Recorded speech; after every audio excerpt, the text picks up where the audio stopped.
أما بعد فأعوذ بالله من الشيطان الرجيم بسم الله الرحمن الرحيم المال والبنون زينة الحياة الدنيا والباقيات الصالحات خير عند ربك ثوابا وخير أملا ويوم نسير الجبال فترى الأرض بارزة وحشرناهم فلم نغادر منهم أحدا وعرضوا على ربك صفا لقد جئتمونا كما خلقناكم أول مرة بل زعمتم أن لن نجعل لكم موعدا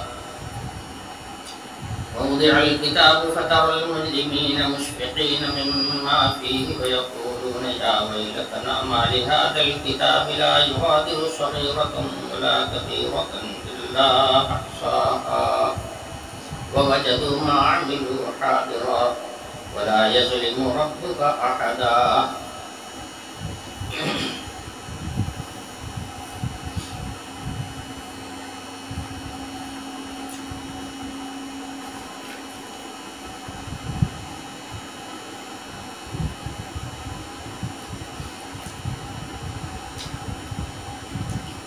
پیچھے ان دو بھائیوں کا واقعہ ذکر کیا گیا جن میں سے ایک نے دنیا بنائی تھی اور وہ اچھا خاصا مالدار ہو گیا تھا،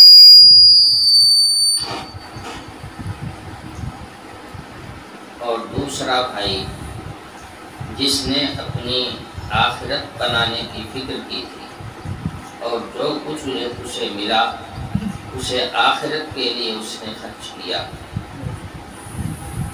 اور دنیا میں ظاہر ہے کہ اس کے پاس مال و دولت کچھ بھی نہیں تھا، اس لیے کہ جو کچھ اسے حاصل ہوتا وہ آخرت کے لیے خرچ کر ڈالتا تھا۔ ان کا ذکر پیچھے کیا گیا تھا، اور اس کے بعد اس کا انجام بھی بتایا گیا کہ جس نے دنیا بنائی تھی اس کے باغات پر آفت آئی اور سارا باغ ختم ہو گیا، اس کی آمدنی ختم ہو گئی، اور باغ کے جتنے پیڑ تھے وہ سب ٹوٹ پھوٹ کر کے زمین پر گر گئے، اور وہ بیچارہ ہاتھ ملتا رہ گیا۔ اور اللہ کے نبیوں نے اور اللہ کی کتاب نے ایمان والوں سے یہ وعدہ کیا ہے کہ ان کے اعمال خیر کا بہترین سے بہترین بدلہ آخرت میں چکایا جائے گا۔ آخرت میں انہیں جنت نصیب ہوگی، جنت کی نعمتیں حاصل ہوں گی جن پر نہ کبھی کوئی آفت آئے گی، نہ کسی ہوا کا اثر پڑے گا، اور نہ کوئی مصیبت اس کو مٹا سکے گی۔ ہمیشہ باقی رہنے والی آخرت ہوگی، اور ہمیشہ باقی رہنے والی یہ نعمتیں ہوں گی۔ وہاں کی زندگی بھی ہمیشہ کے لیے ہوگی، اور وہاں کی نعمتیں بھی ہمیشہ کے لیے ہوں گی جن پر کبھی کوئی آفت نہیں آئے گی۔ آگے قرآن کہتا ہے المال والبنون زینۃ الحیات الدنیا، یہ مال اور اولاد جس کے اوپر آدمی کو ناز ہوتا ہے، جس کے اوپر فخر ہوتا ہے، اور دوسرے لوگوں پر وہ اپنی بڑائی جتاتا ہے اس کی بنیاد پر، اس لیے کہ مال سے جو چاہا وہ حاصل کر لیا، اور اولاد اور خاندان یہ آدمی کا جتھا ہوتا ہے، دوسروں کے اوپر اپنی برتری ثابت کرنے کے لیے یہ آدمی کے لیے ہتھیار کا کام دیتا ہے۔ جس کا خاندان بڑا ہوتا ہے، زیادہ اولاد والا ہوتا ہے، تو وہ وہ اپنے آپ کو طاقتور محسوس کرتا ہے۔ اور یہی وجہ تو ہے کہ لوگ دوسروں پر قابو پانے کے لیے اور اپنی چودھراہٹ قائم کرنے کے لیے اپنا جتھا بناتے ہیں تاکہ ہم سب کے درمیان میں بڑے بنے رہیں، ورنہ خارجی فورس بنانے کی کیا ضرورت پڑی ہوئی ہے؟ جو سرکاری محکمے ہیں وہاں کی فوج کیا کم ہے؟ نہ جانے کتنی قسم کی پولیس ہے اور نہ جانے کتنے قسم کی فوج کی بٹالین ہے، اور تھوڑی سی نہیں ہے، کئی لاکھ کی تعداد میں ہے، مگر مسلمانوں پر قابو پانے کے لیے اور ان کے اوپر اپنا تسلط قائم کرنے کے لیے الگ فورس بنائی جا رہی ہے۔ یہ الگ فورس کیوں بنائی جا رہی ہے؟ کیا تمہاری نہیں جو فورس ہے وہ تمہاری نہیں ہے کیا؟ وہ کسی دوسرے ملک کی ہے، دوسرے کسی وزیر اعظم کی فورس ہے کیا؟ جو سرکاری ضابطے میں فورس ہے وہ تمہارے لیے کافی نہیں ہے، الگ سے فورس بنا رہے ہو اپنی۔ تو بات اصل میں یہ ہے کہ آدمی اپنا جتھا بناتا ہے، کچھ اس کے عزائم ہوتے ہیں، اپنے عزائم کو حاصل کرنے کے لیے وہ الگ سے اپنی قوت بناتا ہے۔ یہی حال لوگوں کا، عام طور پر لوگوں کا بھی ہے کہ جن کے اولاد خوب ہو جائے ان کا بھی تکبر کنٹرول سے باہر ہو جاتا ہے، اور جس کے پاس مال زیادہ ہو جاتا ہے وہ بھی کنٹرول سے باہر ہو جاتا ہے، اس کے پھر کوئی لگام نہیں رہتی، بس اپنے من کی چلائے گا اور جو چاہے گا اس کو بروئے کار لانے کی کوشش کرے گا۔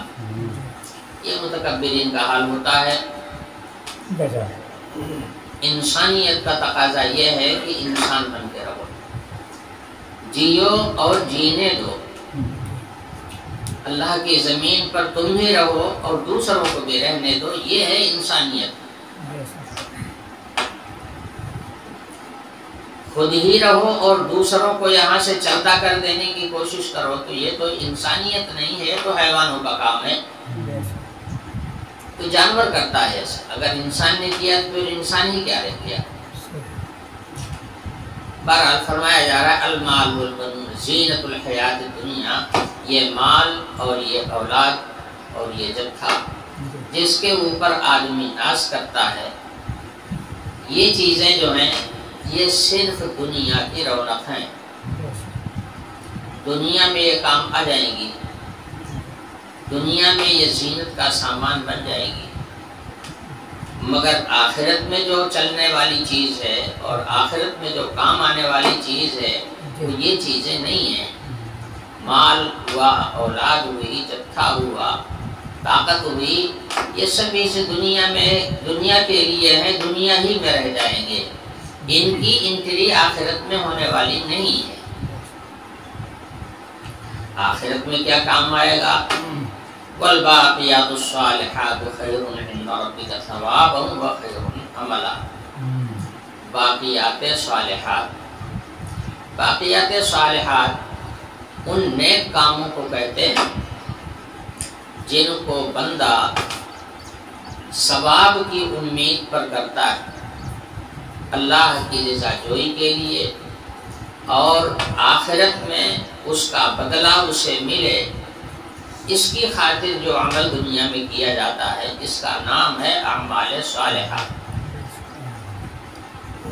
یہ چیزیں آخرت کی ہیں، یہ وہاں چلیں گی اور جس کے پاس ہوگی اس کا فائدہ ہوگا۔ بھئی دنیا جو ہے یہ دوسرا ملک ہے اور آخرت دوسرا ملک ہوگا، اور ایک ملک کا سکہ دوسرے ملک میں نہیں چلتا۔ آپ کے پاس بڑی بڑھیا نوٹیں ہوں، لیکن آپ دوسرے ملک میں چلے جائیے، وہاں وہ نوٹ کسی کام کی نہیں ہے، وہاں ایک کاغذ کا ٹکڑا ہے۔ ایک چائے بھی آپ کو یہاں کے روپے سے ملنے والی نہیں ہے۔ وجہ کیا ہے؟ وجہ یہ ہے کہ یہ جو سکہ آپ کے پاس ہے آپ کے ملک کا ہے، اور دوسرے ملک کا سکہ دوسرا ہوتا ہے، وہاں کا سکہ چلے گا، یہاں والا سکہ وہاں نہیں چلے گا۔ ایسے ہی جو چیزیں دنیا میں کام آنے والی ہیں یہ دنیا کی چیزیں ہیں۔ اب آخرت جب آئے گی تو عالم آخرت دوسرا عالم ہوگا، دوسری سلطنت ہوگی وہاں پر، یا یوں کہہ لیجیے کہ دوسرا ملک ہوگا، وہاں یہ سکہ چلنے والا نہیں ہے۔ البتہ وہاں کے سکے یہاں بھی ملتے ہیں۔ اگر آپ چاہیں کہ ہماری رقم کسی دوسرے ملک میں محفوظ رہے تاکہ جب ہم یہاں سے جائیں تو وہاں وہ ہمیں مل جائے اور ہماری ضروریات پوری ہوں، اگر آپ چاہتے ہیں تو اپنے ملک میں بیٹھے ہوئے اپنے یہاں کی کرنسی دوسرے ملک میں آپ بھیج سکتے ہیں، اس کی شکلیں ہیں۔ تو جیسے دنیا میں ایک ملک کی کرنسی دوسرے ملک میں بھیج دی جاتی ہے اور وہاں کے بینک میں محفوظ رکھی جاتی ہے، جب یہ وہاں جائے گا اور جب چاہے گا تو وہاں اس کو مل جائے گی، ایسے ہی عالم آخرت کی کرنسی بھی یہاں ملتی ہے۔ اللہ پاک نے انبیاء علیہ السلام کو بھیج کر کے اور اپنی کتاب بھیج کر کے اس کرنسی کا پتہ بتا دیا ہے کہ اگر آخرت میں تم چاہتے ہو کہ آخرت میں تمہارے پاس سامان رہے اور یہ دولت کماؤ یہاں اور جمع کرو وہاں، تو اس کی شکل اللہ تعالیٰ نے پیدا کر دیا ہے۔ وہ کیا ہیں؟ وہ اعمال ہیں جو آدمی دنیا کی خاطر نہیں بلکہ اللہ کو راضی کرنے کی خاطر اور آخرت میں اس کا بدلہ ملنے کی امید پر کرتا ہے۔ ایسے تمام نیک اعمال جو ہیں وہ آخرت میں کام آنے والے ہیں۔ یہ ہے عالم آخرت کی کرنسی، یہ وہاں چلے گی۔ اور باقی جو چیزیں دنیا میں کام آنے والی ہیں یہ دنیا کی چیزیں ہیں، یہ دنیا میں تو کام آئیں گی، آخرت میں کچھ بھی کام نہیں آئے گی۔ تو فرمایا گیا باقیات صالحات۔ باقیات صالحات کے سلسلے میں بعض علماء کا کہنا یہ ہے کہ تمام نیک اعمال جو آخرت میں کام آنے کے جذبے سے اور آخرت میں اس کا اجر و ثواب ملنے کی امید پر کیا جاتا ہے، وہ سارے کار خیر جو ہے وہ اعمال صالحہ میں داخل ہیں۔ بعض حضرات نے کہا کہ تسبیحات ہیں۔ حدیث شریف میں فرمایا گیا سبحان اللہ والحمدللہ ولا الہ الا اللہ واللہ اکبر۔ بعض روایات میں صرف لا حول ولا قوت الا باللہ آتا ہے، بعض روایات میں پورا سبحان اللہ سے لے کے لا حول ولا قوت الا باللہ تک آتا ہے۔ یہ جو ہے یہ باقیات صالحات میں ہے۔ بعض حضرات نے کہا یہ جو نمازیں پڑھی جاتی ہیں، جو روزے رکھے جاتے ہیں، یہ سب اعمال تو یہ ہمارے صالحہ میں تو ہے ہی ہے۔ کئی نہ آدمی نماز پڑھتا کہنے لیے پڑھتا ہے، اسی لیے پڑھتا ہے نا کہ آخرت میں ہم کو ملے گا۔ یہاں جو نیکیاں کرتا ہے آخرت کے خاطر کرتا ہے، تو بات صحیح وہی ہے۔ ہر وہ کار خیر جو آخرت میں بدلہ ملنے کی امید پر بندہ مومن کرتا ہے، وہ سارے کے سارے اعمال صالحہ ہیں، کار خیر ہیں، اور ان سب کا بہترین سے بہترین بدلہ وہاں پر ملے گا۔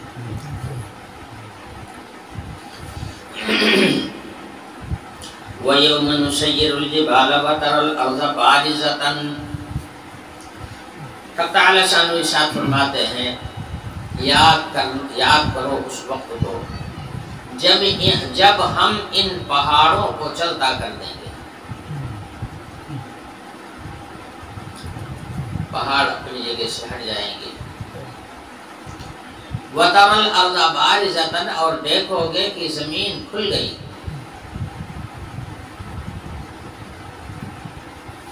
پہاڑوں کے چلا دینے کا سلسلہ تو ابھی سے قائم ہو گیا ہے، جس زمانے میں یہ بات کہی جا رہی تھی اس زمانے میں پہاڑوں کو اپنی جگہ سے ہٹا دینے کا کوئی دستور نہیں تھا، نہ ایسی مشینیں تیار ہوئی تھی کہ پہاڑوں کے سارے پتھروں کو نکال لیا جائے اور وہاں کی زمین کھل جائے، پہلے ایسا نہیں تھا۔ لیکن اب قرب قیامت ہے، معلوم ہوتا ہے کہ اب قیامت کی تیاریاں ہو رہی ہیں، شروعات ہو گئی ہے۔ اب یہ پہاڑوں کو آپ دیکھ لیجئے، کتنے پہاڑ ہیں جو اب اپنی جگہ پر نہیں رہ گئے۔ یہاں سے بمبئی تک کا سفر کیا میں نے، جہاں بجا میں نے دیکھا جہاں بڑے بڑے پہاڑ تھے آج وہاں کچھ بھی نہیں، وہاں مٹی کھل گئی، زمین کھل چکی ہے اور وہاں کھیتی ہو رہی۔ کچھ پتھر کی بڑی بڑی چٹانیں کہیں کہیں پڑی ہوئی ہیں جو اس بات کی علامت ہے کہ یہاں پر کبھی پہاڑ تھا۔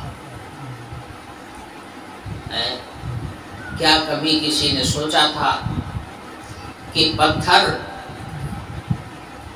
اس طرح سے بہے گا جیسے پانی بہتا ہے؟ آپ اندازہ کیجئے، جہاں پر یہ پہاڑوں کے پتھروں کو لا کر گٹی بنائی جاتی ہے، ان مشینوں کا معائنہ کیجئے آپ، بڑی بڑی چٹانیں مشینیں توڑ ڈالتی ہیں اور اس کے بعد گٹی بن کر کے، چھوٹی اور بڑی گٹیاں بن کر کے پائپ کے ذریعے سے باہر آتی ہے۔ جیسے پانی پائپ سے بہتا ہے، اس طرح سے گٹی جو ہے وہ ٹوٹنے کے بعد میں پائپ کے ذریعے سے باہر آ کر کے نکلتی ہے۔ میں نے خود دیکھا ہے اپنی آنکھ سے، تو مجھے یہ آیت یاد آنے لگی اس وقت۔ یہ آیت اللہ پاک نے کیا ارشاد فرمایا تھا؟ جس وقت یہ آیتیں نازل ہو رہی تھی اس وقت کوئی آدمی اس کو سوچ بھی نہیں سکتا تھا کہ بھلا پہاڑ کوئی کیسے ہٹا دے گا اپنی جگہ سے کہ زمین کھل جائے گی، مگر یہ حقیقت آج سامنے آ گئی۔ کتنے پہاڑ ہیں بے نشان ہو گئے، سارے پتھر وہاں سے نکال کر کے مشینوں میں توڑ کر کے چھوٹے چھوٹے ٹکڑوں میں پوری دنیا میں منتقل ہو رہا ہے۔ سڑکیں اسی سے بن رہی ہیں، RCC مکانات اسی سے بن رہے ہیں۔ اب تو مکانات کا سلسلے چالو ہو گیا ہے کہ RCC کا بنے گا، اور RCC کا مطلب یہی ہوتا ہے کہ پتھر کی گٹی اس میں لگے گی۔ پہلے اینٹا استعمال ہوتا تھا، اب اینٹ کی جگہ پر گٹی استعمال ہو رہی ہے، اس سے زیادہ مضبوط پڑتی ہے۔ دنیا میں اب اسی کا دستور چل پڑا ہے۔ قرآن جن حقائق کو بیان کرتا ہے کسی کی سمجھ میں آوے یا نہ آوے، اسی لیے کہتا ہوں کہ قرآن کے بیان کیے ہوئے مضامین کو اور رسول اللہ صلی اللہ علیہ وسلم کے بتائے ہوئے مضامین کو کبھی عقل کی کسوٹی پر پرکھنے کی کوشش نہیں کرنا چاہیے۔ عقل کو معیار نہ بنایا جائے، عقل سے سوچو، غور کرو۔ اس کے لیے تو حکم دیا گیا ہے کہ قرآن کے مضامین میں غور و فکر کیا کرو، عقل بھی لگایا کرو۔ تو عقل یہی ہے۔ کل یہ بات سمجھ میں نہیں آ رہی تھی کہ یہ پہاڑ ٹوٹ کر کے یہاں سے وہاں پھریں گے، یہاں کی چیز کہاں چلی جائے گی؟ جیسے تنکے اڑ کر کے، یہاں کا تنکا اڑ کر کے دوسرے گاؤں میں پہنچ جاتا ہے، ایسے پہاڑوں کے یہ ریزے وہاں سے نکل کر کے پورے عالم میں پھیل رہے ہیں، پورے عالم میں پھیل رہے ہیں۔ تو جب یہ آیتیں نازل ہو رہی تھی اس وقت اگر کوئی آدمی عقل سے فیصلہ کرتا ہے بھلا یہ کیسے ہو سکتا ہے، تو کبھی ایمان ہی نصیب نہ ہوتا۔ لیکن قرآن کے بیان کیے ہوئے مضمون پر ایمان تھا، ایمان لائے، مانا۔ اب ایسا وقت سامنے آ گیا ہے کہ اپنی آنکھوں سے دیکھ رہے ہیں کہ پہاڑ اپنی جگہ سے چل کر کے دوسری جگہ پہنچ رہا ہے۔ یہ ہماری سڑکیں جتنی بنی ہوئی ہیں یہ سب پہاڑ کے ریزے ہیں، مکانات میں سب پہاڑ کے ریزے لگے ہوئے ہیں۔ پہاڑ کہاں تھا وہاں سے چل کر کے یہاں پہنچ گیا۔ تو یہی حقیقت تو قرآن بیان کر رہا ہے۔ تو عقل کو معیار نہیں بنانا چاہیے، نصوص کے سلسلے میں، احادیث کے سلسلے میں، اللہ کے کلام کے سلسلے میں عقل کو معیار نہیں بنانا چاہیے۔ عقل غور و فکر کرنے کے لیے، اس میں غور کرو، مگر عقل سے فیصلہ مت کرو۔ اگر عقل سے فیصلہ کرو گے تو آخرت کی باتیں تمہاری سمجھ میں نہیں آئیں گی، یہ عقل سے اوپر کی چیز ہے۔ انکار کر بیٹھو گے، نتیجہ یہ ہوگا کہ آخرت کی راحت سے محروم ہو جاؤ گے۔ تو فرمایا ہم چلا دیں گے ان پہاڑوں کو، یعنی چلتا کر دیں گے اپنی اپنی جگہوں سے، اور دیکھو گے تم کی زمین کھل چکی، وہاں کی زمین کھل گئی۔ میں نے بتایا، میں نے دیکھا تھا اس کو، ادھر یہ جھانسی کے علاقے میں نے دیکھا پہاڑ ختم ہو کر کے اور وہاں باقاعدہ کھیتی ہو رہی ہے۔ جھانسی سے آگے نکلتے ہوئے بھوپال کی جانب جاتے ہوئے میں نے کئی پہاڑوں کو دیکھا۔ وَحَشَرْنَاهُمْ، اور اسی طرح سے ہم تمام مردوں کو قبروں سے اٹھا کر کے میدان محشر میں جمع کر دیں گے۔ فَلَمْ نُغَادِرْ مِنْهُمْ أَحَدًا، اور ان میں سے کسی کو بھی نہیں چھوڑیں گے۔ یہ نہیں ہے کہ زمین کی زیادہ گہرائی میں دفن کر دیا گیا تھا، یا سمندر کے پانی میں ڈال دیا گیا تھا، یا آگ میں جلا دیا گیا تھا۔ اس کی وجہ سے کوئی بچنے نہیں پائے گا، سب واپس بلائے جائیں گے اور میدان محشر میں سب کو کھڑا کیا جائے گا۔ تم نے جلا دیا، اپنے دل کو تسلی دے لی کہ ہم نے مٹا دیا، اب کوئی ذرہ ان کا باقی نہیں رہ گیا ہے، کہاں ملیں گے؟ مگر حق تعالی شان جنہوں نے اسی زمین کے ذرات کو جوڑ کر کے پہلی دفعہ پیدا کیا تھا، وہ دوبارہ جوڑنا پھر جانتے ہیں، پھر دوبارہ جوڑ کر کے اور اٹھا کر کے لا کے میدان محشر میں کھڑا کر دیں گے، کوئی چھوٹنے نہیں پائے گا۔ اور اس کے بعد پھر کیا ہوگا؟ وَعُرِضُوا عَلَىٰ رَبِّكَ صَفًّا، لوگ رب العالمین کے سامنے صف بستہ کھڑے کیے جائیں گے اور پیش کیے جائیں گے رب العالمین کے سامنے۔ بارگاہ رب العالمین میں ہر بندے کو کھڑا کیا جائے گا اور آمنا سامنا ہوگا،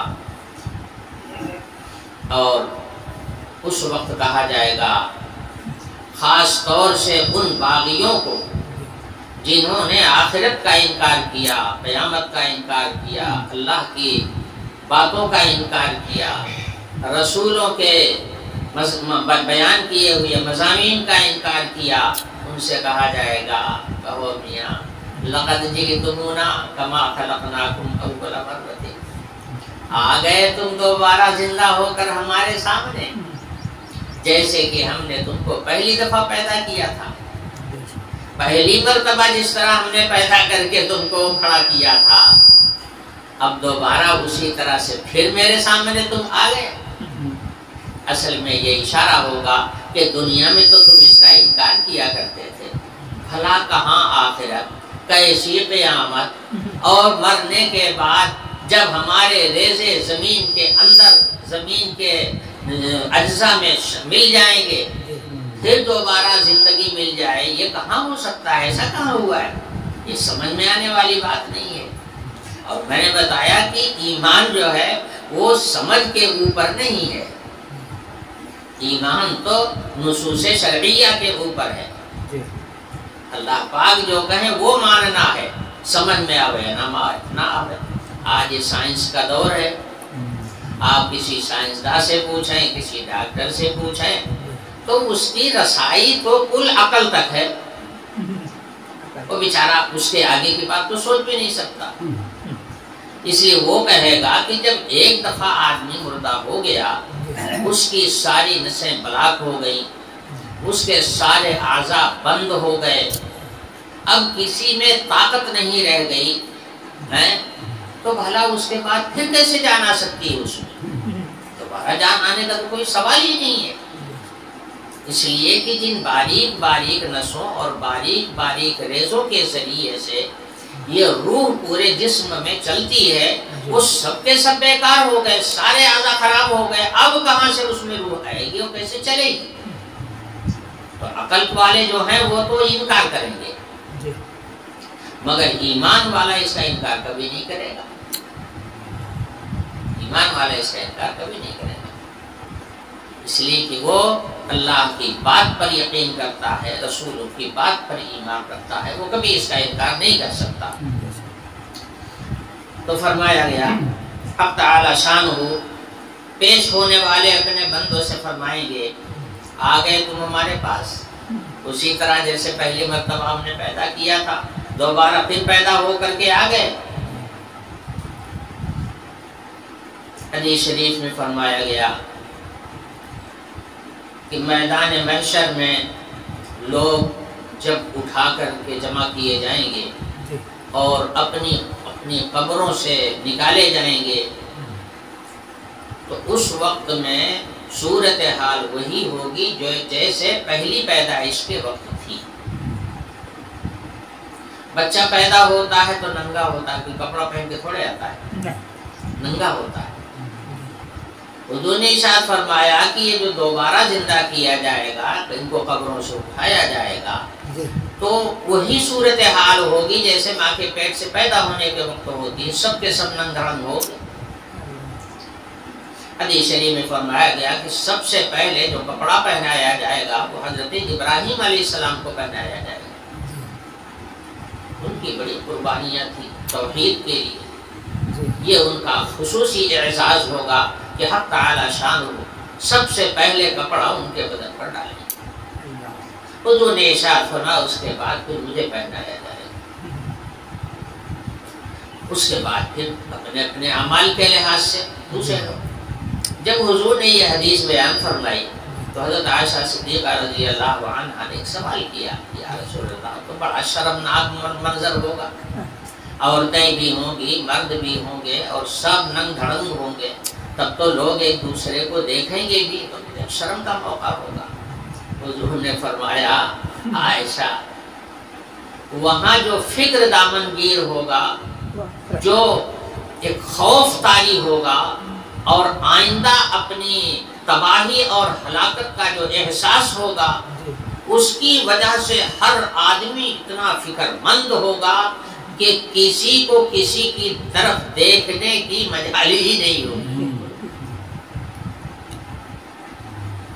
جب آدمی کے اوپر بڑا فکر دامنگیر ہو تو آنکھیں بھلی کھلی رہتی ہیں مگر دکھائی کچھ نہیں پڑتا، اس کا آپ اندازہ کر لیجیے، اس کا آپ اندازہ کر لیجیے، چاہے وہ غم کی بات ہو اور چاہے فکر کی بات ہو، اگر شدید فکر ہے یا شدید غم ہے تو آدمی کا کان بھی کھلا رہتا ہے، آنکھ بھی کھلی رہتی ہے مگر نہ کچھ دکھتا ہے اور نہ کوئی آواز سنائی دیتی۔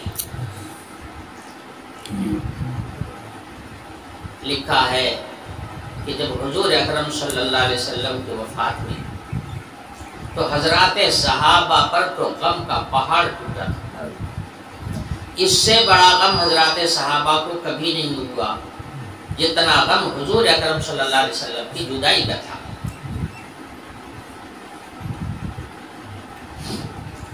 تدفین حضرت کی رات میں ہوئی تھی، اگلے دن حضرت ابو بکر اور حضرت عمر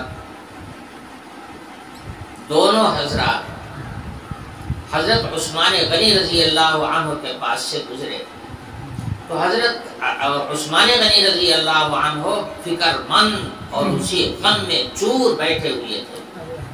ان دونوں حضرات نے ان کو سلام کیا، حضرت عثمان غنی نے جواب نہیں دیا، ان کو بڑا فکر ہوا، بھئی میرے سلام کا جواب نہیں ملا، اس کا مطلب یہ ہے کہ شاید یہ مجھ سے ناراض ہیں، شاید بگڑے ہوئے ہیں، اس لیے انہوں نے میرے سلام کا جواب نہیں دیا۔ تو سوچنے لگے کہ میں نے کون سی تکلیف ان کو پہنچائی تھی، میری وجہ سے کون سی اذیت پہنچ گئی کہ انہوں نے میرے سلام کا جواب نہیں دیا۔ اور بھائی حضرت عثمان غنی اور حضرت علی ان لوگوں کا مقام تو بہت بلند ہے، ان کی ناراضگی سے سب بچتے تھے کہ یہ ناراض ہو، خانوادہ رسول ہے، تو ان کو بڑا فکر ہوا۔ اس وقت تو کچھ نہیں کہا، بعد میں گئے، کہا کہ عثمان میں تمہارے پاس آیا تو میں نے تم کو سلام کیا، تم نے میرے سلام کا جواب نہیں دیا۔ حضرت عثمان نے کہا بھائی میں نے تو سنا ہی نہیں، اور مجھے تو یہ بھی یاد نہیں ہے کہ آپ لوگ میرے سامنے آئے تھے۔ اب بتائیے، آنکھ بھی کھلی ہوئی ہے، کان بھی کھلا ہوا ہے، مگر نہ سنائی دے رہا ہے اور نہ دکھائی دے رہا ہے۔ کاہے کے لیے؟ وہ جو غم سوار تھا حضور اکرم صلی اللہ علیہ وسلم کی جدائی کا، وہ اتنا گہرا تھا کہ اس کی وجہ سے نہ سماعت کام کر رہی تھی نہ بینائی کام کر رہی تھی۔ تو ایسے ہی ہوتا ہے۔ تو حضور نے فرمایا کہ عائشہ، وہ منظر اتنا ہولناک اور اتنی گھبراہٹ کا ہوگا جس وقت لوگ قبروں سے اٹھائے جائیں گے اور میدان محشر بقا ہوگا، وہاں نہ کوئی اپنا ہوگا، نہ کوئی عزیز و اقارب ہوگا، نہ کوئی پچھلی چیز سامنے ہوگی، ایک نیا منظر ہوگا، ایک نئی دنیا ہوگی۔ نئی دنیا میں قدم رکھنے کے بعد آدمی سوچے گا یہ کہاں آ گئے، کہاں آ گئے اور کیا ہونے والا ہے، آگے کیا ہوگا۔ یہ اتنا بڑا فکر ہوگا کہ کوئی کسی کی طرف آنکھ اٹھا کے دیکھے گا ہی نہیں۔ یہ جواب حضور نے دیا۔ بہرحال فرمایا گیا لقد جئتمونا كما خلقناكم اول مرة بل زعمتم ان لن نجعل لكم موعدا۔ حق تعالی شان کی جانب سے یہ بھی کہا جائے گا کہ آ گئے، پہلی دفعہ جیسے پیدا ہوئے تھے دوبارہ پھر پیدا ہو کے میرے سامنے آ گئے، اسی کا تو تم انکار کرتے تھے۔ بل زعمتم ان لن نجعل لكم موعدا، بلکہ تمہارا خیال تو یہ تھا، تمہارا گمان تو یہ تھا کہ ہم نے کوئی ایسی جگہ ہم تم کو اکٹھا ہی نہیں کریں گے۔ موعد کہتے ہیں وعدہ کی جگہ کو۔ کسی جگہ کے لیے آدمی وعدہ کرتا ہے میں فلاں جگہ پر ملیں گے، تو وہ جگہ جو ہے موعد بن گئی۔ اللہ پاک نے اپنے سارے بندوں سے وعدہ کیا ہے کہ ہم تمہیں میدان محشر میں جمع کریں گے، تو یہ موعد ہے۔ تو تم نے تو دنیا میں یہ سمجھا تھا کہ کوئی موعد ہے ہی نہیں، کوئی جگہ ایسی ہے ہی نہیں کہ دوبارہ پھر جانا پڑے گا، وہاں پر اکٹھا ہونا پڑے گا۔ تم تو اس کا انکار کرتے تھے نا۔ اب آج دیکھ لو کہ میدان محشر سامنے ہے کہ نہیں ہے۔ اور پھر بات اتنے پہ ختم نہیں ہو جائے گی، وَوُضِعَ الْكِتَابُ، نامِ اعمال جو زندگی کا تھا وہ سب کا سب سامنے رکھ لایا جائے گا اور ہاتھوں میں رکھ دیا جائے گا۔ روایات سے پتہ چلتا ہے کہ نام اعمال لکھنے کے لیے حق تعالی شانہ نے کرامن کاتبین کو انہی کندھوں پر بٹھا دیا ہے، اور بندے کا ہر عمل وہ ریکارڈ کرتے رہتے ہیں۔ اور جب موت آتی ہے تو وہ صحیفہ لپیٹ دیتے ہیں۔ یہ لپیٹا ہوا صحیفہ لے جا کر کے عرش کے نیچے جگہ بنی ہوئی ہے، وہاں پر ٹانگ دیا جاتا ہے۔ اب ہر آدمی کا صحیفہ عمل عرش کے نیچے، موت کے بعد اس وہ صحیفہ عرش کے نیچے جا کر کے معلق کر دیا جاتا ہے، وہاں کو گیا ٹانگ دیا جاتا ہے۔ جب میدان محشر میں لوگ جمع ہوں گے، اکٹھا ہوں گے اور حق تعالی شانہ کا حکم ہوگا، تو وہی عرش کے نیچے سے نام اعمال اڑے گا، اور اڑ کر کے ہر ایک جس کا وہ نام اعمال ہے اس کے ہاتھوں میں خود بخود پہنچ جائے گا۔ یہ حکم خداوندی ہوگا۔ نام اعمال وہاں سے چل کر کے ہر ایک کے ہاتھ میں پہنچ جائے گا۔ بجلی کا بل نہیں آ رہا ہے، وہ مشین اتنی بڑی لے کے آتا ہے اور ہمارے گھر پہ بیٹھ کر کے ہم نے کتنی بجلی خرچ کیا ہے، کتنی الیکٹرک کا استعمال کیا ہے، وہ پورا پتھنا نکال کر کے ہمارے ہاتھ میں پکڑا دیتا ہے۔ اس کا مطلب یہ ہے کہ وہاں پر یہ بات محفوظ ہے کہ ہم اس لائٹ کو کتنا استعمال کر رہے ہیں۔ ہمیں پتا نہیں ہے کہ ہم لائٹ کتنی استعمال کر رہے ہیں، وہاں کا میٹر فٹ ہے، وہ بتا رہا ہے کہ اتنی لائٹ ہم نے استعمال کی ہے، اور ہمارے نام کا بل وہاں سے چل کر کے ہمارے ہاتھ میں لا کے دے دیا جاتا ہے۔ دیکھ نہیں رہے ہیں دنیا میں ہو رہا ہے۔ تو وہ تو عالم آخرت ہوگا، وہاں تو رب العالمین کے انتظام بڑے ہائی پیمانے کا ہوگا۔ تو عرش کے نیچے سے صحیفہ عمل نکل کر کے اڑ کر کے آ کر کے ہر ایک کے ہاتھ میں اپنے آپ پہنچ جائے گا۔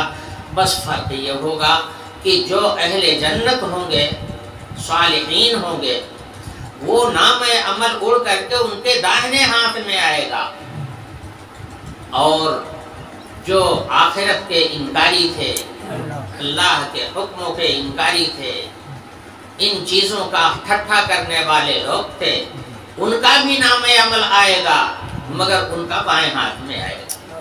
گویا یہ علامت ہوگی کہ یہ اہل جنت میں سے ہے اور یہ اہل دوزخ میں سے ہے۔ اسی لیے جن لوگوں کے بائیں ہاتھ میں نام اعمال پہنچے گا وہ رونے لگیں گے اسی وقت، اسی بنیاد پر کہ بائیں ہاتھ میں ہم کو کیوں ملا، فلانے کو تو داہنے ہاتھ ملا، ہمارا بائیں ہاتھ میں کیوں ملا؟ اسی پر وہ واویلا مچانا شروع کریں گے،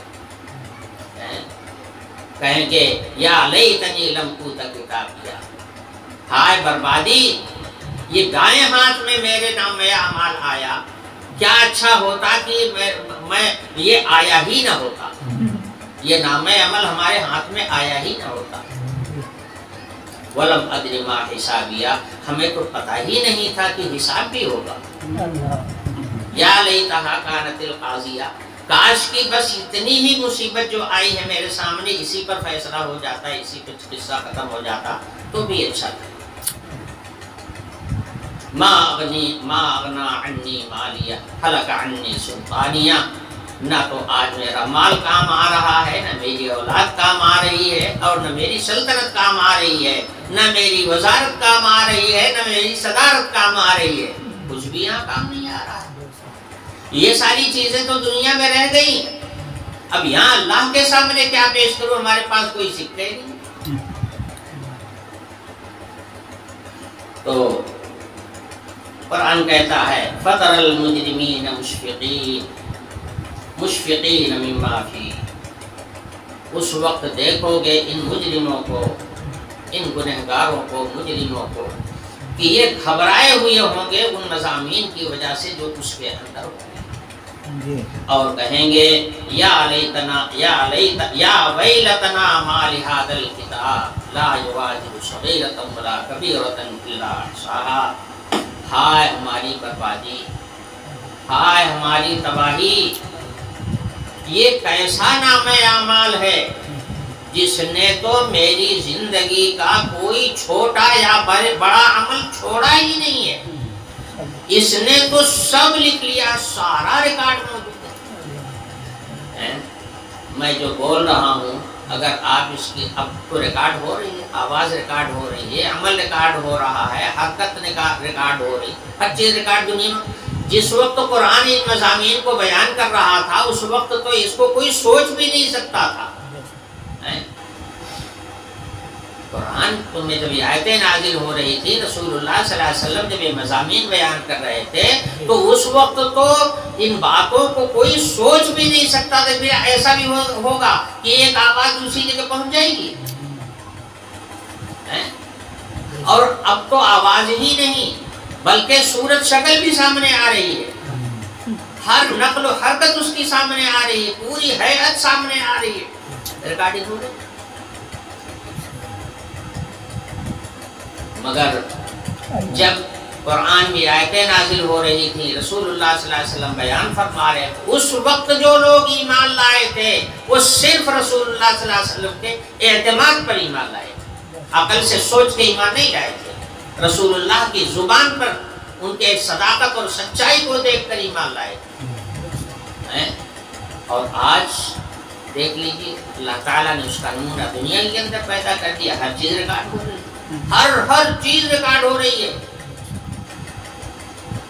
تو اس وقت جب نام عمل کو دیکھیں کہیں ہماری زندگی کا کوئی عمل چھوٹا ہی نہیں ہے، کیسی کتاب ہے جس نے ایک دن کا بھی نہیں چھوڑا، سب کو محفوظ رکھا ہے، ریکارڈ کر رکھا ہے۔ فرمایا گیا وَوَجَدُوا مَا عَمِلُوا حَاضِرًا، اور جو کچھ عمل انہوں نے کیا تھا وہاں پر موجود پائیں گے، یا تو اس کتاب میں موجود پائیں گے، نام اعمال میں وہ سارا کا سارا محفوظ ہوگا، بعض علماء نے کہا کہ اس کا بدلہ وہاں پر سامنے دیکھے، اس لیے کہ عمل تو غیر مرئی چیز ہے، دکھائی نہیں پڑتی، اور عالم آخرت میں وہ دکھائی پڑے گا، جس سے پتہ چلتا ہے کہ جزاء العمل یعنی جو نیکیاں کیا تھا اس کا جو بدلہ ملنے والا وہ سب سامنے حاضر ہوگا۔ یہ علماء کے دو خیالات ہیں، قدیم علماء کے، مگر بعض موجودہ دور کے علماء نے کہا کہ بھائی یہ بھی کچھ مشکل نہیں ہے، اعمال جو ہیں خود متمثل ہو کر کے سامنے ہوں گے،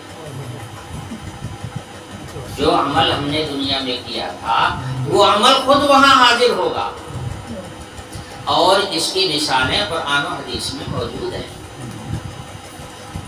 نیکیاں جنت کی نعمتیں بن کر کے سامنے آ جائیں، اور برائیاں اور جو گناہ ہیں یہ عذاب بن کر کے وہاں سامنے آ جائیں، جیسا کہ حدیث شریف میں فرمایا گیا کہ بندے مومن کو جب قبر میں اتار دیا جاتا ہے اور قبر میں رکھ کر کے لوگ واپس چلے آتے ہیں تو بڑا وحشتناک منظر ہوتا ہے تنہائی کا اور اندھیرے کا۔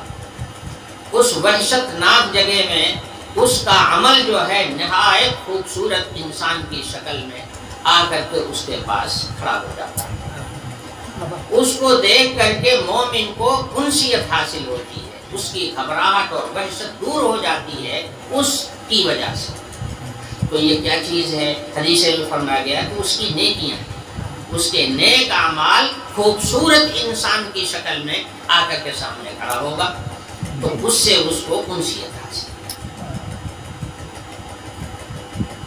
اسی طرح سے قرآن پاک کی آیت میں فرمایا گیا لا تحسبن الذين يبخلون بما آتاهم الله من فضله هو خيرا لهم بل هو شر لهم سيطوقون ما بخلوا به يوم القيامة۔ جو لوگ اپنے مال کی زکات ادا نہیں کرتے، کنجوسی اور بخیلی دکھاتے ہیں، یہی مال گنجے سانپ کی شکل میں اس کے سامنے آ کر کے اس کی گردن میں لپٹ جائے گا، اور منہ کو اپنا منہ پھاڑ کر کے اس کے سامنے کرے گا، اس کو ڈسے گا اور کہے گا انا مالک، میں ہوں تیرا مال۔ تو اب دیکھیے زکوٰۃ نہ دینا ایک اللہ کی نافرمانی کا عمل ہے، یہ نافرمانی متشکل ہو گئی، شکل بن گئی اس کی، سانپ کی شکل بن گئی، اور سانپ بن کر کے آگے گردن میں لپٹ جائے گا۔ تو اس سے پتہ چلتا ہے کہ عالم آخرت ایسا عالم ہوگا کہ وہاں پہنچنے کے بعد یہاں جو عمل نہ دکھائی دینے والا ہے وہاں پر وہ دکھائی پڑے گا، متشکل ہو جائے گا، اس کی صورت بن جائے گی اور متشکل ہو کر کے سامنے آ جائے گا۔ ایسے حدیث شریف میں فرمایا گیا کہ جب بندہ مومن ایک مرتبہ بھی سبحان اللہ کہتا ہے تو جنت میں اس کے نام پر ایک درخت لگ جاتا ہے۔ حدیث میں فرمایا گیا کہ جنت کیا ہے؟ جنت ایک چٹیل میدان ہے، تم جو نیکیاں کرتے ہو انہی نیکیوں سے وہاں تمہاری نعمتیں تیار ہوتی۔ اب آخرت کے میدان میں جب پہنچیں گے وہ ساری نیکیاں متمثل ہو کر کے اور نعمائے جنت بن کر کے سامنے آ جائے گا۔ یہی معنی ہے وَوَجَدُوا مَا عَمِلُوا حَاضِرًا، جو نیک عمل دنیا میں کیا تھا وہاں اس کو موجود کھڑا پائے گا۔ وَلَا يَظْلِمُ رَبُّكَ أَحَدًا، اور تمہارا رب کسی کے اوپر ذرا سی بھی زیادتی نہیں کرے گا۔ جو جتنی سزا کا مستحق ہے سزا دی جائے گی تو اتنی ہی دی جائے گی، اس سے بڑھ کر کے سزا نہیں دی جائے گی۔ اور جن لوگوں نے اپنی زندگی میں نیک عمل کی قربانیاں دی ہیں ان کے ذرے ذرے کا اللہ تعالیٰ بدلہ دیں گے۔ نیکیوں میں یہ نہیں ہوگا کہ کوئی معمولی نیکی تھی، چھوٹی نیکی تھی، اس کو نظر انداز کر دیا جائے، نہیں، پورا پورا نیکیوں کا بدلہ حق تعالیٰ سامنے فرمائیں گے۔ یہی معنی ہے وَلَا يَظْلِمُ رَبُّكَ أَحَدًا۔ وآخر دعوانا الحمدللہ رب العالمین۔ اب یہ اگلا درس چونکہ دوشنبے کو پڑے گا تو وہ عید کا دن ہوگا، اس لیے بند رہے گا۔ میرا خیال ہے 2 درس رہنے دیجیے، اس کے بعد پھر دوشنبہ کے بعد جمعرات کا پھر دوشنبہ آئے گا، تب انشاءاللہ درس ہوگا۔